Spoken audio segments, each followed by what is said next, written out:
ધારાસભ્ય હોય ને તો આ પ્રકારનો જોઈ લો મિત્રો કે સામાન્ય માણસની જેમ જે આદિવાસી નૃત્યો જે માંદલ તાલે નાચી રહ્યા છે, ધારાસભ્ય તો આવો હોવો જોઈએ।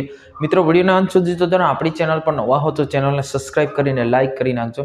હવે મિત્રો આપણે ગુજરાતના ઘણા બધા ધારાસભ્ય જોયા છે, પરંતુ આવો ધારાસભ્ય કદાચ તમે ના જોયા હોય।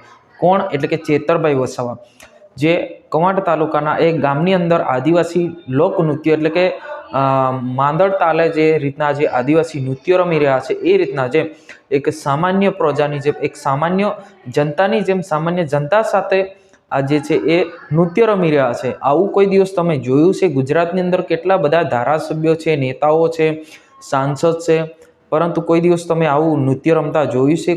કોઈ નેતાને તમે જોયું છે? ના જોયું। કેમ કે આવું જે પહેલી વાર ઇતિહાસમાં જોવા મળી રહ્યું છે કે ભાઈ આ રીતના જે પહેલી જ વાર જે ધારાસભ્યો એવા હોય તો જે ચેતરભાઈ વસાવા જે રીતના જનતા સાથે, જે સામાન્ય પબ્લિક સાથે આ રીતના જે છે એ સામાન્ય નૃત્ય રમી રહ્યા છે, તો ખરેખર મિત્રો આ રીતના સુખ દુઃખ અને જે રીતના ધારાસભ્ય જે લોકો સાથે વ્યવહાર કરી રહ્યા છે એ એટલા જ માટે એમની જે લોકચાહના છે દિવસે ને દિવસે વધતી જાય છે। કેમ કે ધારાસભ્ય ચેતરભાઈ વસાવા આ રીતના જે સામાન્ય જનતા સાથે નૃત્ય રમી રહ્યા છે, તો એટલે જનતા એમને પ્રેમ કરે છે, જનતા એમને ઓળખે છે કે ભાઈ ખરેખર હવે એવા ધારાસભ્ય તો બે બોડીગાર્ડ હોય કે આપણું ફોન ના ઉપાડે કે આપણી જોડે વાત ના કરે, આપણા ગામમાં ના આવે, એવા બધા ઘણા ધારાસભ્યો હોય છે, પરંતુ આવું નથી મિત્રો।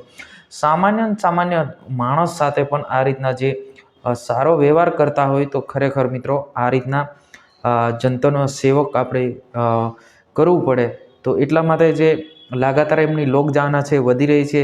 2 દિવસ પહેલાં કવાંટ ખાતે આવ્યા હતા અને લાખોની સંખ્યામાં જે લોકો એમને સમર્થન આપ્યું હતું, એ જ રીતના આખા ગુજરાતની અંદર અત્યારે ચાલી રહ્યું છે। આજની વિડીયોની બસ આટલું। તમારે શું કહેવું છે જરૂર કમેન્ટ કરીને બતાવજો।